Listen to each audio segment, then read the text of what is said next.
Come back guys, कैसे हैं आप सब? होप सब बहुत अच्छे होंगे। मैं हूं आपका होस्ट प्रतीक शर्मा। आज हम लोग बात करेंगे फ्रीक्वेंटली आस्क्ड क्वेश्चन, जो कि थ्योरी पॉइंट ऑफ व्यू से बहुत ज़्यादा इंपॉर्टेंट है। हम लोग एकदम बेसिक से आज स्टार्ट करेंगे और जाएंगे नेक्स्ट लेवल तक। देखिए, मैं इसके अंदर आपको बता दे रहा हूँ, मैं एस टू एच बात करूंगा, क्योंकि हम लोग कुछ भी फालतू नहीं पढ़ेंगे। जो हमारे काम का है, जो हमारे एग्जाम में एक्चुअल में पूछे जाने वाले क्वेश्चन हैं, जो रिपीट होते रहते हैं और बहुत ज़्यादा पूछे जाते हैं, क्या इंपॉर्टेंट है क्या नहीं है, वही सब मैं क्वेश्चन इसके अंदर डिस्कस करूंगा आपसे, जिससे आपके जो फर्स्ट सेक्शन 40 मार्क्स का है वो आप उसमें आप अच्छे से स्कोर कर सकें। फाइन। पहले क्वेश्चन की तरफ हम लोग बढ़ते हैं और देखते हैं क्या है पहला क्वेश्चन हमारा। पहला क्वेश्चन हमारा, name 2 principles of object oriented programming. ठीक है, ऑब्जेक्ट ओरिएंटेड प्रोग्रामिंग होती क्या है मैं आपको बता देता हूँ। ऑब्जेक्ट ओरिएंटेड प्रोग्रामिंग लैंग्वेजेस एक ऐसी लैंग्वेज होती है जो कि ऑब्जेक्ट्स को, प्रोग्राम को ऑब्जेक्ट के फॉर्म में डिवाइड कर देती है। इसके पहले हमारे पास एक लैंग्वेज हुआ करती थी POP, that is procedure oriented programming language. Fine. तो ऑब्जेक्ट ओरिएंटेड प्रोग्रामिंग के अंदर हमारा ऑब्जेक्ट के फॉर्म में, प्रोसीजर ओरिएंटेड प्रोग्रामिंग में हम क्या करते थे, फंक्शंस के ऊपर फोकस करते थे। तो अब इसके प्रिंसिपल से चलते हैं मोटा मोटा। तो पहला जो प्रिंसिपल हमारा आता है वो आता है हमारा इनकैप्सुलेशन। पहला हमारा क्या आता है, इनकैप्सुलेशन। फाइन। दूसरा जो हमारा आता है एब्स्ट्रैक्शन आता है। दूसरा हमारा कौन सा आता है, एब्स्ट्रैक्शन आता है। तीसरा हमारा आता है इनहेरिटेंस। ठीक है, pardon my hand writing. Fine. After that हम लोग चलते हैं अगले पे। जो अगला आता है वो हमारा पॉलीमॉर्फिज्म आता है। फाइन। अगला क्या आता है हमारा, पॉलीमॉर्फिज्म। तो 2 नंबर के क्वेश्चन में ये सारे जो क्वेश्चन आते हैं 2 नंबर में आते हैं। 2 नंबर में आप क्या बता सकोगे, इनकैप्सुलेशन पहला याद रखना है। दूसरा याद रखना है आपको डेटा हेडिंग, डेटा एब्स्ट्रैक्शन। तीसरा याद रखना है आपको पॉलीमॉर्फिज्म। चौथा याद रखना है आपको इनहेरिटेंस। ये 4 में से आप कोई भी 2 लिख दोगे तो आपका काम हो जाएगा। फाइन।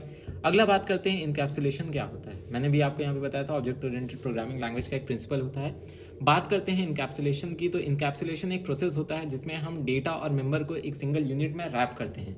2 नंबर का क्वेश्चन है, तो कीवर्ड क्या क्या होंगे ये मैं बता दे रहा हूँ। Wrapping up of data and other its components into a single unit. Simple सा कह सकते हो, डेटा एंड फंक्शन को जब सिंगल यूनिट में हम लोग स्टोर करते हैं। फॉर एग्जांपल, ये हमारे पास एक पेंसिल है। ठीक है, इससे क्या हो रहा है, आपका ये पेंसिल का ऊपर का दिख रहा है, लेकिन अभी क्या है, क्या इसके इंटरनल कंपोनेंट दिख रहे हैं? तो सिंपल सा, हमारे प्रोग्राम के इंटरनल कंपोनेंट्स क्या होते हैं, फंक्शंस होते हैं और उसके डेटा होते हैं। जब उनको हम रैप कर देते हैं, जब उनको हम क्या कर देते हैं, रैप कर देते हैं। मैंने यहाँ पे आपको समझाने की कोशिश की है एग्जाम्पल के थ्रू। ठीक है, ये पेंसिल का एग्जाम्पल के थ्रू समझिएगा बात को, कि हम क्या करते हैं, जब इनर डिटेल्स को हाइड करते हैं तो प्रोसेस हमारा क्या कहलाता है, ये जो हम जब रैप कर देते हैं डेटा एंड फंक्शन को एक सिंगल यूनिट के अंदर, तो क्या कहलाता है, हमारा इनकैप्सुलेशन कहलाता है। जो कि हम लोग ऑब्जेक्ट ओरिएंटेड प्रोग्रामिंग लैंग्वेज में ऐसा करते हैं। क्या करते हैं, डेटा और उसके फंक्शन को एक जगह ला के रख देते हैं, और वो क्या कहलाता है, इनकैप्सुलेशन कहलाता है। ठीक है, अगला क्वेश्चन आता है, state 2 main features of the object oriented programming language. अभी मैंने इस फीचर्स बताए थे, principles and features are same. ठीक है, आपको नंबर मिल जाएंगे इस पे। चारों में से कोई भी आप क्या लिखोगे, 2 लिख दोगे। क्या लिखोगे, आपका इनकैप्सुलेशन, एब्स्ट्रैक्शन, इनहेरिटेंस और आपका पॉलीमॉर्फिज्म। ठीक है, अगले क्वेश्चन पे मूव करते हैं। ये सारे वीडियोस को आप लोग देखिए, और मैं आप सबसे रिक्वेस्ट करूंगा, ये जो शीट्स हैं इसको मैं वेबसाइट पे अपलोड कर दे रहा हूँ। वेबसाइट का लिंक आपको डिस्क्रिप्शन में मिल जाएगा। बाकी कोई भी इशू होता है तो आप हमें इंस्टाग्राम पे मैसेज करके पूछ लीजिए। कुछ भी ऐसी दिक्कत होती है तो आप हमें प्लीज़ मैसेज करके पूछिए, जो भी डाउट्स होंगे हम आपके क्लियर करेंगे। एंड अपार्ट फ्रॉम दैट, आपका जो दूसरा इंपॉर्टेंट चीज़ें हैं कि आपकी शीट कहाँ से मिलेगी, ये सब आपको मैं नीचे लिंक में मैंने डिस्क्रिप्शन दे रखा है। ठीक है, डिस्क्रिप्शन में मैंने लिंक दे रखा है, आप प्लीज़ वहाँ पे जाके देख लीजिए। उसके बाद बात करेंगे क्या होता है इनहेरिटेंस और कैसे ये यूजफुल है जावा के अंदर। इनहेरिटेंस होता क्या, मैं ये समझा देता हूँ। इनहेरिटेंस वर्ड आप सबके लिए नया तो है नहीं, इसके पहले भी सुना है। इनहेरिटेंस समझिएगा, बायो में पढ़ा था। हिस्ट्री में अगर क्लास 10 की हिस्ट्री पढ़ी होंगी तो वहाँ पे एक फर्स्ट वॉर ऑफ इंडिपेंडेंस के अंदर एक एक्ट में बताया गया जहाँ पे इनहेरिटेंस रोक दिया जाता था राजाओं का उनके बेटों पे। ठीक है, तो सिंपल सा इनहेरिटेंस का मोटा मोटा इतना मतलब समझिएगा। इनहेरिटेंस का मतलब जब हम अपने पेरेंट्स से कोई प्रॉपर्टी इनहेरिट करते हैं तो ये क्या कहलाता है, कुछ प्रॉपर्टीज लेते हैं तो ये क्या कहलाता है, इनहेरिटेंस। इसके लिए जो टर्म होता है वो क्या होता है, आपका इनहेरिटेंस होता है। तो हम कह सकते हैं इनहेरिटेंस सेम वही है कंप्यूटर के अंदर भी। Inheritance is the process of when one class shares its characteristics to another class. This process is known as what, inheritance। मतलब एक क्लास A है, अपनी क्लास B को उसने कुछ प्रॉपर्टीज दे दी, तो ये प्रोसेस क्या कहलाएगा, आपका इनहेरिटेंस कहलाएगा। मतलब सिंपल सा, ये A क्या कहलाएगा, हमारी पेरेंट क्लास। क्यों, क्योंकि इसने अपने कुछ दिया। और B क्या हमारी कहलाएगा, चाइल्ड क्लास। क्यों, क्योंकि इसने कुछ हमारा लिया। ठीक है, तो सिंपल सा भी आप समझिएगा कि इनहेरिटेंस क्या आप लिख सकते हो, इसका जो इसका लाइक एक स्टेटमेंट होगा, आपको जो आना चाहिए, जो कीवर्ड होगा वो यही होगा, शेयरिंग बिटवीन वन और मोर क्लासेस। बहुत एक से ज़्यादा क्लासेस हो सकती हैं। तो मैं आपको बता दूं, इसकी डेफिनेशन आप ऐसे लिखोगे, the process of sharing its when a class shares is attributes to another class, this process is known as what, inheritance. ठीक है, कैसे यूजफुल है जावा में, जावा के अंदर ये इस तरीके से यूजफुल है कि बहुत सारे हमारे अलग अलग क्या होते हैं कि एक क्लास है और दूसरी क्लास है बी, एक क्लास ए है दूसरी क्लास है बी।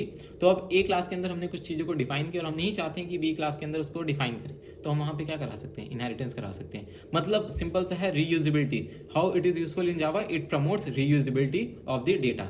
ठीक है, आप इसका क्या लिखोगे, it promotes the reusability of data. यहाँ पे जो आपके सिंपल्स है सबके मैं आंसर्स भी है, जो नहीं समझ आएंगे आप नीचे कमेंट करके पूछना, मैं आपको सारे एक बार और अच्छे से बता दूंगा। फाइन, तो अभी मोटा मोटा इतना क्लियर हो रहा है। चलिए अगले क्वेश्चन पे बढ़ते हैं। हमारा क्वेश्चन नंबर 5 है। 5 में क्या बोल रहा है आपका, What do you understand by the term data abstraction? Explain with an example. देखिए abstraction क्या होता है, abstraction होता है the process of wrapping up of data and the process of showing the essential features without including the background details। मतलब क्या, ये pencil है, ठीक है, ये पेंसिल से मैं क्या करता हूँ, मैं लिख सकता हूँ, मैं अपने आईपैड पे इससे कुछ लिख सकता हूँ, लेकिन क्या होता है इसके बैकग्राउंड डिटेल्स क्या पता है, नहीं पता है। आप अपने घर में स्विच ऑन ऑफ करते हो तो वहाँ पे क्या होता है कि स्विच तो ऑन हुई ऑफ हुई, लेकिन क्या उसके पीछे कैसी वायरिंग हो रखी, जब तक आप उसको खोलोगे नहीं तब तक क्या पता चलेगा। तो एब्स्ट्रैक्शन एक्चुअल में जावा के अंदर एब्स्ट्रैक्शन होता है। कैसे, बहुत सारी हमारी डिटेल्स जो रहती हैं यूजर के सामने नहीं आती हैं, तो ये प्रोसेस क्या कहलाता है, हमारा डेटा एब्स्ट्रैक्शन कहलाता है। ठीक है, एब्स्ट्रैक्शन का सिंपल सा मतलब क्या हो गया, the act of showing essential features without including the background details. Example से आपको समझाना होगा तो उसके अंदर क्या लिखोगे, लाइक सिंपल सा आप लिख सकते हो कि we know the front end of the mobile phone but we don't know the background internal wirings and all other stuffs. तो ये हमारा प्रोसेस क्या कहलाएगा, ये हमारा एक सिंपल सा प्रोसेस क्या कहलाएगा, डेटा एब्स्ट्रैक्शन कहलाएगा। फाइन, अगला क्वेश्चन आता है, explain the term object with an example. Java हमारी क्या है, ऑब्जेक्ट ओरिएंटेड प्रोग्रामिंग लैंग्वेज है। जावा हमारी क्या है, ऑब्जेक्ट ओरिएंटेड प्रोग्रामिंग लैंग्वेज है। और इसके अंदर ऑब्जेक्ट का क्या काम होता है, क्या होता है ऑब्जेक्ट एक्चुअल में, मैं आपको बता देता हूँ। ऑब्जेक्ट एक्चुअल में होती क्या है कि हमारे प्रोग्राम में बहुत सारे छोटे छोटे एंटिटी होते हैं। हमारे प्रोग्राम में क्या होते हैं, बहुत सारे छोटे छोटे एंटिटीज होते हैं, तो इनको हम क्या कहते हैं, ऑब्जेक्ट। ऑब्जेक्ट की 3 कैरेक्टरिस्टिक्स होती हैं। ऑब्जेक्ट की क्या होती है, 3 कैरेक्टरिस्टिक्स होती हैं, उसका एक नाम होता है। मैंने इसको क्या कहा, मैंने ये एक ऑब्जेक्ट है कि नहीं है, ठीक है, रियल लाइफ की अभी मैं एग्जांपल दे रहा हूँ, उसको रिलेट करके भी बताऊंगा आपको प्रोग्राम में। ये एक हमारा क्या है, पेंसिल है, ये हमारी क्या है, एक पेंसिल है। बात समझिएगा बहुत ध्यान से कि इसका कुछ हमने नाम दिया है, नाम क्या है इसका, पेंसिल, ठीक है, इसका नाम क्या है, पेंसिल। आफ्टर दैट इसकी कैरेक्टरिस्टिक्स होगी, क्या कैरेक्टरिस्टिक्स है कि ये सिलेंड्रिकल शेप में है, आगे इसका एक टिप है, इसके अंदर एक बैटरी लगी हुई है, XYZ, मतलब सिंपल सही है, मैं स्मार्ट पेंसिल की सपोज मैं कैटेगरी ले रहा हूँ। फाइन, सो उसी तरीके से क्या होता है। और तीसरी क्या होगी, बिहेवियर होता है। बिहेवियर क्या, क्या चीज कर रहा है, कैसे कर रहा है, तो ये क्या करता है, हमें लिखने में हेल्प करता है, हमें क्या करता है, लिखने में हेल्प करता है, तो ये हमारा क्या कहलाता है, बिहेवियर। तो हमने देखा किसी भी रियल लाइफ ऑब्जेक्ट के 3 चीजें होती हैं, क्या होती हैं। पहली चीज हमारा होता है कि it has name, it has some identity, it has some characteristics, it has some behaviour. तो 3 चीजें बेसिक होती हैं। उसी तरीके से हमारा जो, जब हम हमारे प्रोग्राम के अंदर मैंने बताया हम छोटे छोटे क्या करते हैं, ऑब्जेक्ट्स बनाते हैं, छोटे छोटे क्या बनाते हैं, ऑब्जेक्ट्स बनाते हैं। तो उसको भी हमने रियल लाइफ, जो जावा इंस्पायर्ड हुई है वो क्या हुई है, रियल लाइफ से इंस्पायर्ड हुई है। ठीक है, मतलब सिंपल सा कोई भी मशीन रियल लाइफ से इंस्पायर्ड होती है। फाइन, तो ऑब्जेक्ट नाम दिया गया था। ऑब्जेक्ट नाम देने के पीछे यही रीजन था कि ऑब्जेक्ट एक ऐसी चीज थी जिसका कोई नाम हो सकता था, जिसका कोई कैरेक्टरिस्टिक्स हो सकता था, जिसका कोई बिहेवियर हो सकता था। तो आप क्या लिख सकते हो, द टर्म ऑब्जेक्ट मीन्स, मतलब object is an identifiable entity, मतलब कुछ नाम हो सकता है, आइडेंटिफाई कर सकते हैं, identifiable entity with some characteristics and behaviour. Example में आप एप्पल पेंसिल वाला एग्जांपल लिख सकते हो। क्या लिखोगे एग्जांपल में, ठीक है, for example we are having a pencil, pencil is cylindrical in shape, having a nib, ठीक है, this is name is pencil, ठीक है, नेम लिखोगे ऐसे आप, फॉर एग्जांपल पेंसिल, क्या लिखोगे आप, फॉर एग्जांपल पेंसिल, ठीक है, नेम लिखोगे पेंसिल, आइडेंटिफाइबल हमने कहा ना, हमने क्या कहा, ये आइडेंटिफाइबल होता है। आज समझिएगा, मैं यहाँ पे नोट आपको बता रहा हूँ कैसे इस एग्जाम्पल को आप अच्छे से फ्रेम कर सकते हो।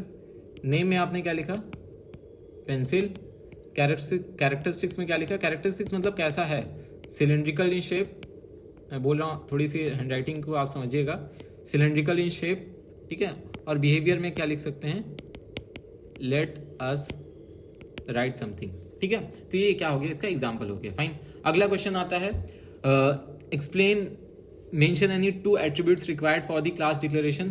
क्लास एक्चुअल में क्या होती है, हमारे प्रोग्राम के अंदर एक फाइल होती है जिसको हम क्लास कहते हैं। क्लास एक्चुअल में 2 चीज़ों से मिलकर बनता है, एक होता है डेटा, दूसरा होता है हमारा फंक्शन, ठीक है। क्लास के एक्चुअल में एट्रीब्यूट्स क्या होते हैं, data and its members. Class के एट्रीब्यूट्स का मतलब क्या हुआ कि name any 2 attributes required for the class declaration.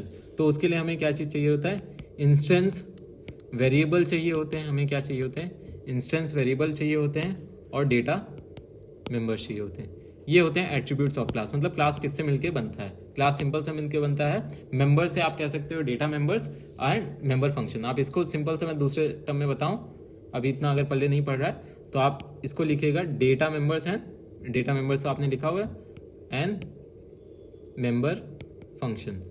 ठीक है, आपको सिंपल से क्या करना है, दो चीजें लिखनी है। एक क्या लिखनी है, दो नंबर के क्वेश्चन होंगे, data members and member function. दो हमारे एट्रीब्यूट्स होते हैं। एट्रीब्यूट्स मतलब क्या, किस चीज से मिलकर बनते हैं।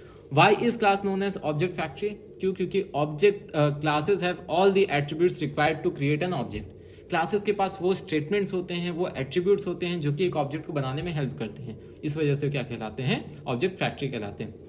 मतलब क्या होता है इसका? इसका मतलब ये होता है कि हमने डिफाइन किया एक क्लास, हमने कहा पेन। पेन का मतलब आपके माइंड में क्या आया? पेन का मतलब आपके माइंड में आया होगा, एक इमेज आई ना, तुरंत एक इमेज स्ट्राइक की। कैसी है? जो आपने हाथ में हो सके पकड़ा हो तो वो कैसा है, सिलेंड्रिकल इन शेप है, लिखने में हेल्प करता है। तो अब एक पेन है सपोज, एक ऐसी चीज जिससे हम लिख सकते हैं। तो अब इसका हमें क्या बनाना हो, अलग अलग इसकी 10 कॉपीज बनानी होंगी। तो हम क्या करेंगे, जो हमारे हाथ में एक प्रोटोटाइप है, एक सैंपल है, इसी की तो हेल्प लेके हम बाकी सारे बनाएंगे। तो क्लास क्या होता है, क्लास एक सैंपल की तरह होता है, और ऑब्जेक्ट क्या होता है, उसका डुप्लीकेट होता है। तो क्लास क्यों ऑब्जेक्ट फैक्ट्री कहलाती है? क्यों? क्योंकि क्लास के पास सारे ऐसे स्टेटमेंट्स होते हैं, ऐसे एट्रीब्यूट्स होते हैं that are required to create objects. ठीक है, याद रहेगा होप सो। आपको सिंपल सा याद रखना है, ऐसे रिलेट करना है। क्लास क्या होती है, एक प्रोटोटाइप होती है। ऑब्जेक्ट क्या होता है, उसका डुप्लीकेट होता है। ठीक है, क्वेश्चन नंबर 9 है, why is class known as composite data type? दो तरीके का डेटा टाइप होता है। मैं भी ऊपर से आपको बता रहा हूँ, अगर नहीं समझ में आता होगा तो जाके पुरानी वीडियोस देख लीजिए, थोड़ा में भी उससे आइडिया लग जाए। दो तरीके का डेटा टाइप होता है, एक यूजर डिफाइंड, एक प्री डिफाइंड। ठीक है, प्रिमिटिव और नॉन प्रिमिटिव। कंपोजिट भी उसी को कहते हैं, नॉन प्रिमिटिव को। ठीक है, क्लास का जो डेटा टाइप होता है इस वजह से कंपोजिट होता है। क्यों? क्योंकि क्लास को हम अपने नीड के अकॉर्डिंग डिफाइन करते हैं, और वो क्या रहता है, प्रिमिटिव के ऊपर डिपेंडेंट होता है। क्लास इज नोन एज, मैं दो चीज आपको मैंने लेमन लैंग्वेज में समझा दी है। पहली चीज क्या, क्लास क्या होता है, यूजर डिफाइंड होता है। दूसरी चीज क्या, वो प्री डिफाइंड वाले पे डिपेंडेंट होता है। ठीक है, तो दो, अब इसका आप क्या लिख सकते हो, 2 नंबर में मैंने 2 पॉइंट्स बता दिए। Class is known as composite data type because it is user defined data type, first हो गया, and it is dependent on the primitive data type, therefore it is known as composite data type. Fine. So all the members, all the data members of the class are defined by the user itself. Fine. इस वजह से क्या कहलाता है हमारा composite data type. Why is object called as an instance of class? क्यों instance का मतलब क्या होता है? बात आती है यहाँ पे, क्या पूछा गया आपका, अगला क्वेश्चन बोल रहा है कि why is class known as instance of, question number 10 पे सब लोग देखिएगा, why is class called an instance of class? Class को क्यों कहा जाता है, ऑब्जेक्ट को क्यों कहा जाता है इंस्टेंस ऑफ क्लास? इंस्टेंस का मतलब पता है, मैं बताता हूँ। इंस्टेंस का मतलब होता है एग्जाम्पल। मैंने अभी क्या आपको बताया था कि आप पेन वाला एक एग्जाम्पल दिया था। पेन क्या होती है, एक पेन, जैसे मैंने बोला पेन क्या हुआ, एक कैटेगरी बन गई, उसके अंदर बहुत सारी पेन्स आती हैं। ट्राइमेक्स आता है, पायलट आता है, XYZ रेनॉल्ड्स आता है। ठीक है, तो ये सारी अलग अलग पेन्स हो जाती हैं, लेकिन इंपॉर्टेंट कैटेगरी क्या है, पेन है। ठीक है, तो ये क्या हो गया, कैटेगरी है। तो इंस्टेंस का मतलब होता है एग्जाम्पल, इंस्टेंस का मतलब होता है एग्जाम्पल। तो क्या क्वेश्चन पूछ रहा है, ऑब्जेक्ट को क्यों हम क्लास का एग्जाम्पल कहते हैं? क्यों कहते हैं? क्यों? क्योंकि क्लास के ही बेसिस पे तो ऑब्जेक्ट्स बनते हैं। क्लास के बेसिस पे क्या बनते हैं, ऑब्जेक्ट्स बनते हैं। इसी वजह से तो वो क्या कहलाता है, हमारा इंस्टेंस कहलाता है। मतलब क्लास क्या है, एक प्रोटोटाइप है, एक बड़ा फिगर है, लेकिन उसके छोटे छोटे आपके डुप्लीकेट्स बनते हैं, वो क्या होते हैं, ऑब्जेक्ट्स होते हैं। तो class is known as instance. अब आपको होप से समझ में आ गया होगा। इसका अगर आपको कोई भी दिक्कत हो रही तो मैंने इसके अंदर मोटा मोटा आपको समझा दिया है। पहले मैंने 10 समझाए हैं, और आपको आगे जो है और डिस्कस मैं करूंगा नेक्स्ट वीडियोस में। सो फाइन, आप सब प्लीज इसको अच्छे से समझिए, और आपके कोई भी सजेशन हो, कोई भी फीडबैक हो तो प्लीज बताइए। So fine, all the best, thank you.